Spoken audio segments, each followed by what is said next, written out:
Okay, now it's recording. Alright, so let's give this another go. Put it before bosom. Last week with this, 16 of 16. This is Sariputta Sutta. So I'll read it and then wax eloquent as I go through it the second time. Sariputta said, "Never before have I seen or heard a teacher with such lovely speech, who has come from Tushita for the many people here. The one with eyes appears to the world with its gods. Having dispelled the darkness, he has attained delights by himself alone.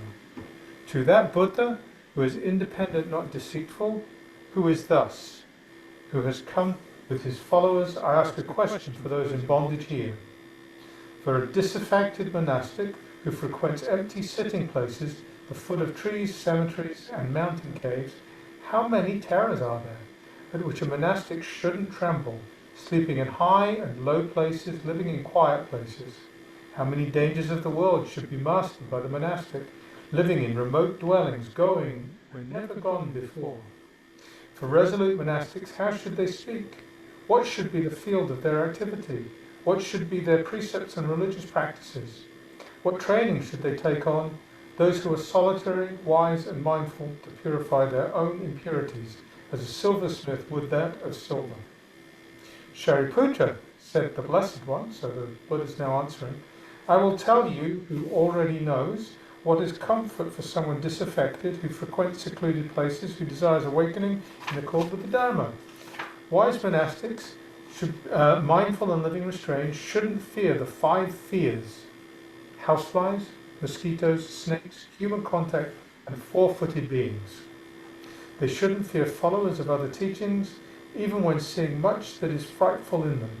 Seeking what's skillful, they should overcome still other dangers.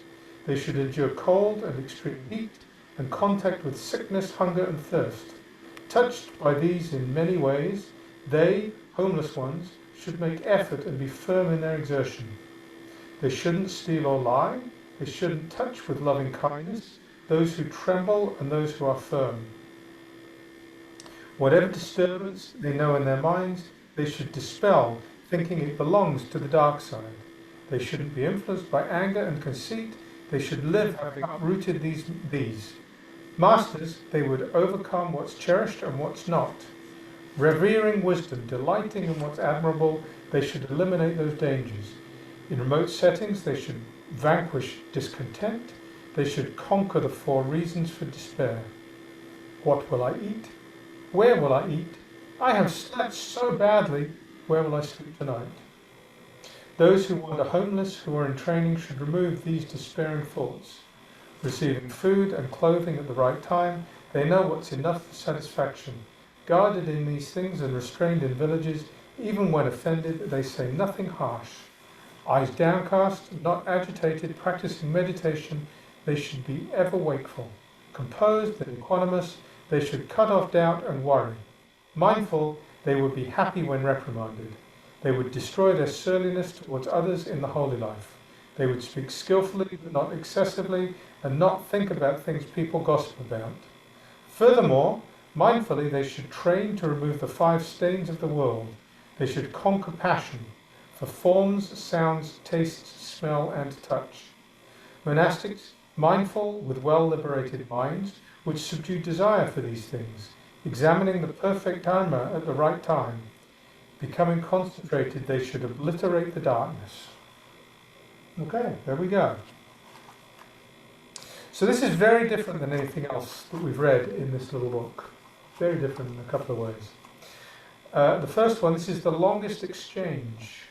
There have been other people show up a couple of times, but for the most part, this has been the Buddha waxing eloquent against views and greed. It's been a fairly straightforward early teaching without recourse to lists. This is really without recourse to lists, although it starts to drift that way. And it's also been very focused on the simple teachings of not holding on to false views. This is very much more how you should behave. Engagement in the world. And it's very monastically oriented. The others are much more non-specific about who they're pointed at. So it's very different. So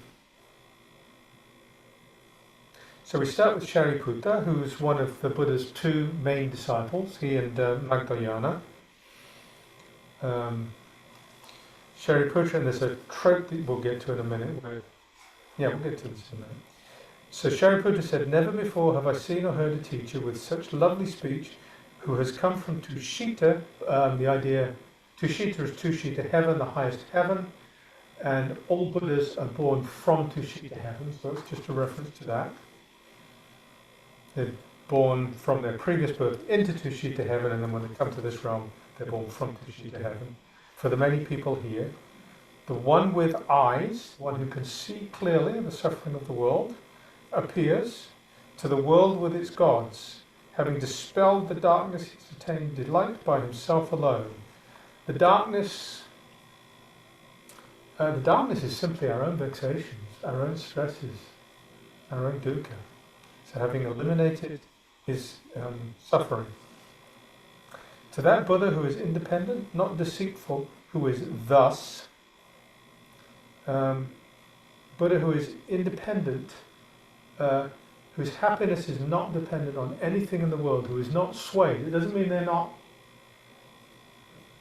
has nothing to do with feeling compassion towards beings, but their state of equanimity, their state of well-being is totally uninfluenced by what's going on outside them. Totally independent of that. Not deceitful, without any self-interest. What is there to be deceitful about? Why would a Buddha be deceitful? There's no reason to be deceitful because there's no self-interest. The only thing that matters is the well-being of others. Who is thus? Thus is tathata, which is things, in Thich Nhat Hanh's words, things as it is. It's just truly seeing without overlaying the world with our own mental fabric, with our own layers of perception and mental constructions, ideas that we've stored away and we're projecting out, feelings and emotions. So just seeing clearly, really seeing without any discrimination. Who has come with his followers, I ask a question for those in bondage here. Again, the bondage is our own creation. We don't realize it, but it is all our own creation. For the disaffected monastic, a disaffected is one who is no longer interested in the world, a disaffected monastic, who frequents empty sitting places. That's what Buddhas do. Hello there. Who frequents empty sitting places. That's one who, they go to places in the wilderness, the roots of trees, empty buildings, cemeteries and mountain caves. How many terrors are there of which a monastic shouldn't tremble? Sleeping in high and low places, living in quiet places. How many dangers of the world should be mastered by the monastic, living in remote dwellings, going where never gone before? So these are all worldly concerns, and then going where never gone before is entering nirvana. That's what the monastic wants to do. For resolute monastics, how should they speak? What should be the field of their activity? What should be their precepts and religious practices? These are the ways they engage with the world. How should a monastic engage with the world? What training should they take on, those who are solitary, wise and mindful, to purify their own impurities as a silversmith would those of silver? This is something that shows up a lot in the Pali teachings, this idea of purifying ourselves. We work to eliminate our defilements. So to purify their own impurities, they're really working on what? Tell us. So Sariputta, says the Blessed One, I will tell you who already knows. This is the trope I mentioned earlier. A lot of the time in these discourses, one of the disciples will ask the Buddha a question, and he's asking the Buddha not for his or her own benefit, but for the benefit of everybody else. This is a question all these people want to know the answer to. So I'm asking for them. I will tell you who already knows what is comfort for someone who is disaffected with the world, who frequents secluded places, who desires awakening in accordance with the Dhamma. It's basically, I read 3 paragraphs. That's what those 3 paragraphs said. Disaffected, frequents secluded places, desires awakening in accordance with the Dhamma. Wise monastics, mindful and living restrained, shouldn't fear the 5 fears: horseflies, mosquitoes, snakes, human contact, and 4-footed beings. It seems a strange list to me. I don't know about you. But human contact stands out. But it's the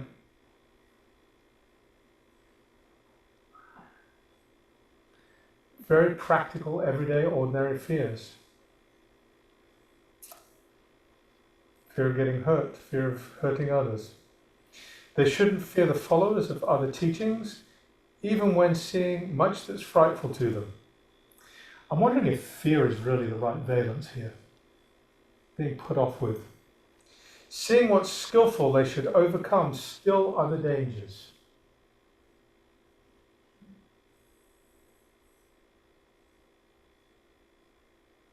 I guess being fearful of followers of other teachers is being afraid of losing our orientation, because we know what we're headed for, but we're afraid of somebody taking us off track. So seeking what's skillful, they should overcome still other dangers. They should endure cold and extreme heat, and contact with sickness, hunger and thirst, not be affected by any of these things.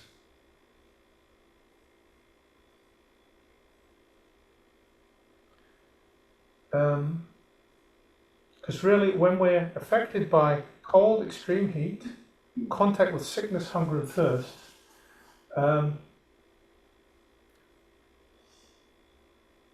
failure to endure these is to be overly caught up in the well-being of this physical body.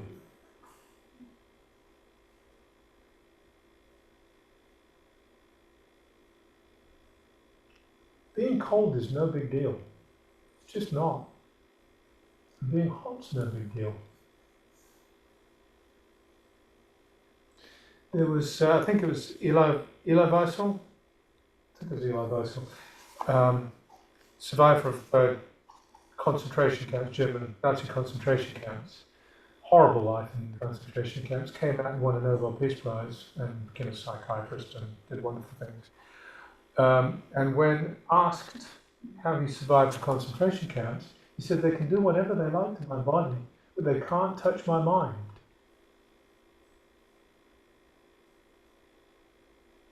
Sanity and well-being isn't dependent on what happens to our body. Sanity and well-being is dependent entirely on how we respond. And how we respond is how we respond mentally, with our mental faculties. So, endure extreme heat and cold. No big deal. And contact with sickness, hunger and thirst. Sickness, hunger and thirst, they're just stuff that happens. There is no way to avoid it. We're going to get old and we're going to die. What are we going to do? Start having temper tantrums and cry? It's going to happen.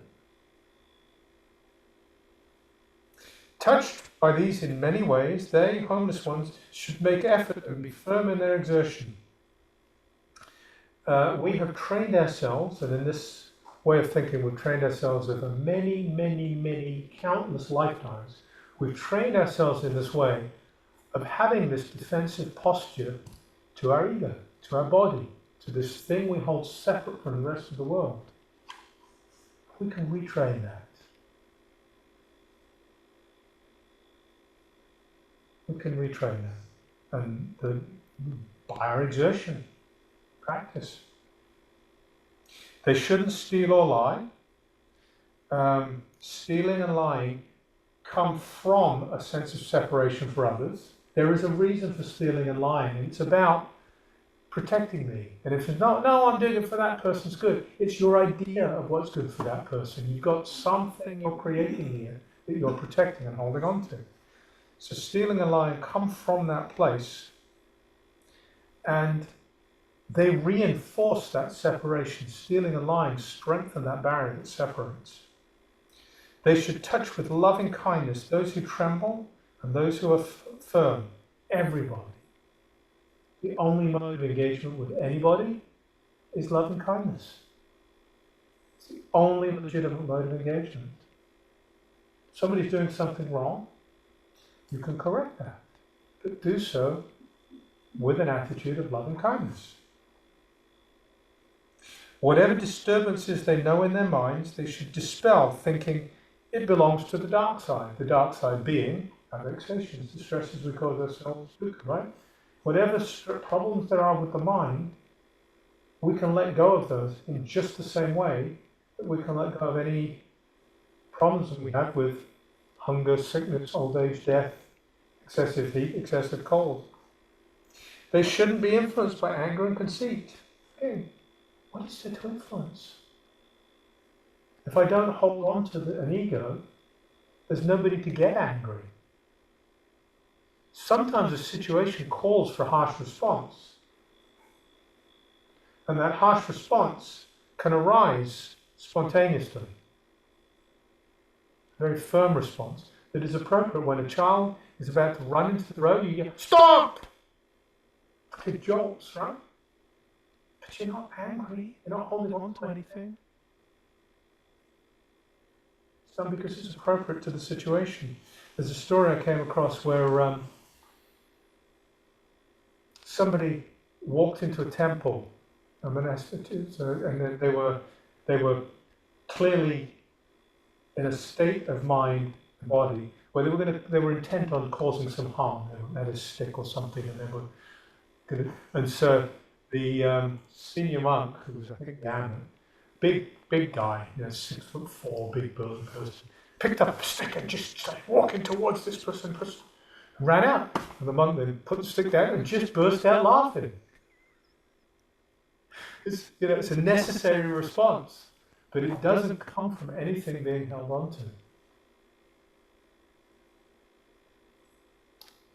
to. They should live having uprooted these anger and conceit.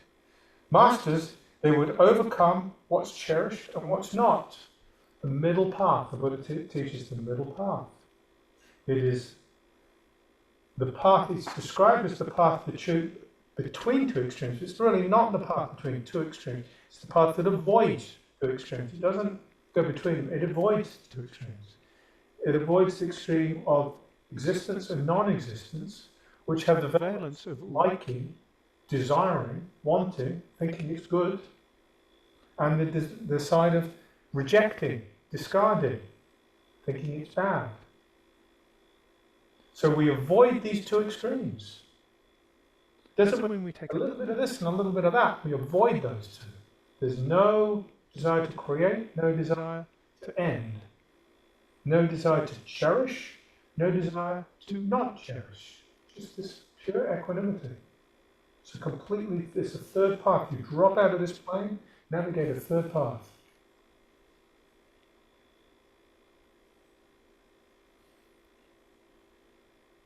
It's just not affected by. Doesn't mean denying existence of, doesn't mean not responding to, it means just not affected by. Don't have to cherish, don't have to not cherish. Both meaningless words. I have the world's largest seashell collection. I keep it on all the beaches of the world. What is there to hold on to or to reject? Revering wisdom, delighting in what's admirable, they should eliminate those dangers. In remote settings, they would vanquish discontent. They should conquer the 4 reasons for despair. So revering wisdom. Wisdom is seeing clearly. It's seeing clearly, but it actually means the same thing as compassion. Because seeing clearly is to not get caught up on things and to simply see suffering. And therefore feel drawn to address the suffering. That is wisdom. Delighting in what's admirable. It's the same thing. here and there. So the 4 reasons for despair. What will I eat?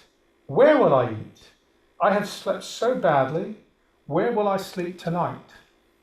So these 2 things, food and sleep,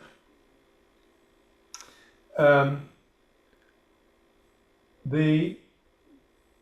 the time of the Buddha and then the followers of the Buddha, they renounced worldly life. So they left their homes, they left their families, they left predictable sources of food, they left traditional places of sleeping. They slept under trees. Buddha was born under a tree. His mother was walking from one place to another. She was walking from where she lived to, so she's walking from, good Lord, it wasn't trust, it was, can't think, a couple of us, she's walking from a couple of us to the place of her birth, and on the way in a place called Lumbini, in a forest there, she got caught short. He came too early. So he was born in the forest, he lived in the forest, and he died, Kushnagara, between 2 safaris in the forest. And food, the rules of the Buddha's practice, and then the rules he created for his followers, don't grow food, don't store food, don't pick food from bushes or trees, don't kill animals. Your source of food is to go into the village, knock on 7 doors, and ask for food. You're putting yourself at the mercy of other people, giving people the opportunity to make dana, to give out of generosity, to give donations, but also for yourself, intentionally moving into this place of vulnerability and surrender and not holding on to anything. If I get a nice meal today, that's great. If I don't, that's great. If I get a really good meal, too much for me to eat, I'll share it because I'm not going to hold on to it till tomorrow. Where will I sleep? I'll sleep out here somewhere. And the reason for that move was Buddha's realization of the stress we cause ourselves by getting stuck on these everyday conveniences. Go to bed tonight, left the windows open, it's cold, oh my goodness, I need to go get another quilt. Really?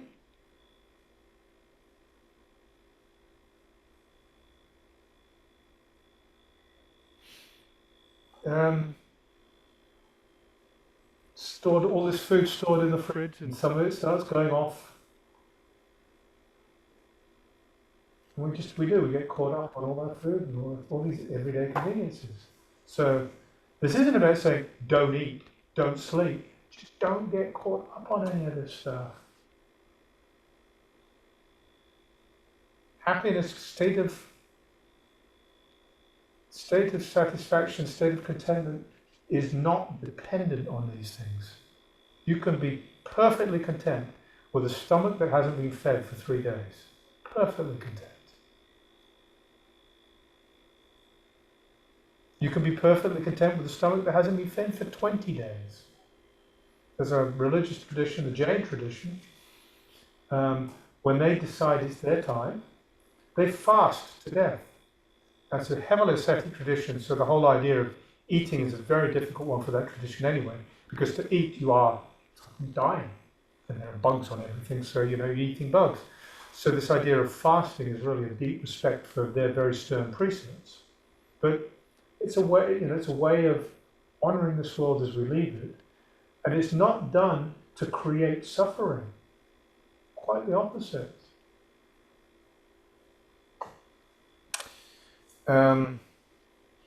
Those who wander homeless, who are in training, should remove these despairing thoughts. And that's because that's what they are. They're just thoughts. There's physical sensation. Hunger is a physical sensation. And it's just a physical... My leg, if I pay attention to my leg's sore right now. So what? Okay. I can notice it and I can think about it. Oh my God, my leg hurts. I must move it. No, I don't have to move it. There's a sensation here. Big deal. It's just a thought. You can remove that thought. That thought does not need to arise. If it arises, we don't need to dwell on it. We can let it just pass through. Actually, in the military, there's training for this. People who do covert operations, they are trained to withstand torture. And I've never been through it, so I don't talk as an expert on it, but superficially my understanding is they undergo extreme physical pain to train them that they don't have to respond to it. They can just let it, they can leave it as a physical sensation and not have the mind engage with it and create stories and the need to respond to that. If anybody knows more than that about that than me, please feel free to correct me. That's my simple understanding. Receiving food and clothing at the right time, they know what's enough for satisfaction. The right time is just when they need it. And when it shows up, those two things come together. Guarded in these things and restrained in villages, even when offended, they say nothing. Restrained in villages is about, you go and you ask for your food. You don't. There are all sorts of rules around male monastics not hanging around on their own with women, and female monastics not hanging around on their own with laymen, and rules of social engagement, lots of things. And they're designed to protect from engagement in sensual pleasures and the risk of getting hooked on sensual pleasures. That's what they're about.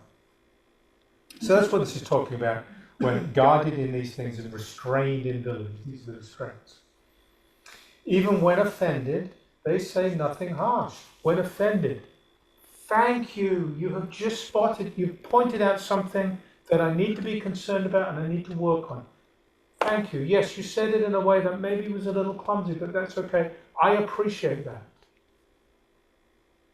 Don't see that here right now, but thank you. Thank you for pointing out something that I should be alert to, because maybe it will arise here and I need to be alert to it when it does.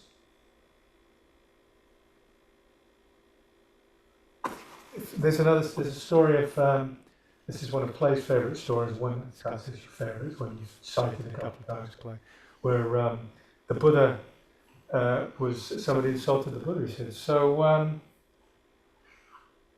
when you're offered a gift and you don't accept it, whose is the item? Well, it's the giver, of course. In this way, I do not accept your insult. It's yours. Why would we be affected by that? So, why would we say something harsh in response? What's the compassionate thing to do? And it may not be just mushy, but what is the compassionate response? We respond from this place of loving kindness. Eyes downcast, not agitated, practicing meditation. They should be ever wakeful. Meditation is 24/7/365 for the mature practitioner. Meditation isn't just something we do on the cushion. Meditation is precisely, when we sit on the cushion, there's a big noise outside. We notice it, our mind may go out to it, but we stay here. When we settle in our meditation, our mind doesn't go out to it either. We notice it, and it's just a noise, and our mind stays here. And when we're really settled, we may not even notice it. This meditation is something we engage in 24/7/365. So that when somebody insults us, we're right here, rock solid. When somebody needs us, we're right here, rock solid, and able to move, to help. Right here. This is meditation. This meditation positions us to engage in compassionate action, and not to be caught up in distractions, sensual pleasures, noises, views.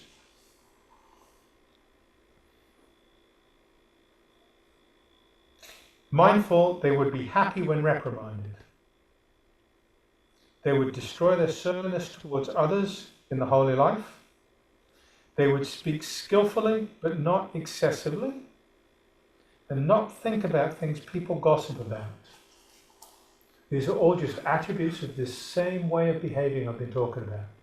Very self-reliant. Self is the wrong word. Very centered, completely undisturbed by worldly affairs, and yet fully engaged in worldly affairs, fully available when needed to help with worldly affairs, responsive to what's going on, to what needs to happen to help other beings. So engaging skillfully, but not excessively. Speech and action. Furthermore, mindfully, they would train to remove the 5 stains of the world. They should conquer passion for forms, sounds, tastes, smells, and touch. Those are the 5 stains of the world, the 5 external senses. We touch, we feel things, we see, we smell. These senses are beautiful, wonderful, and amazing things, and they allow us, they allow us to experience the world, to see the suffering in the world, and then to respond to the suffering in the world. The stain is the passion that gets associated with these senses. Oh, I like that. That feels smooth. That's cool. It's firm and polished. Look, there's a nice little edge on that. That's nice. Rub my finger on that. It feels nice. These are stains. I like that colour orange. It matches this colour in the walls as well. Isn't it nice? Stains. No reason for any of that. These senses are used to help us with our practice of not getting caught, with our practice of not causing suffering to ourselves, and with our ability to stay engaged with the world, so we can see suffering out there and we can move into and help with the suffering that's out there. Monastics, mindful with well-liberated minds, which subdue desire for these things. Examining the perfect Dharma at the right time, being concentrated, they should obliterate the darkness. Obliterate the darkness and eliminate all vexations. And you can extend from that to the 4 bodhisattva vows, which are to eliminate all suffering. Beings are numberless, I vow to free them. Delusions are inexhaustible, I vow to end them. So you can extrapolate by obliterating the darkness, extrapolate from obliterating the darkness to bringing all of this suffering, here, there, and everywhere, to an end. So with that, I'm going to stop recording.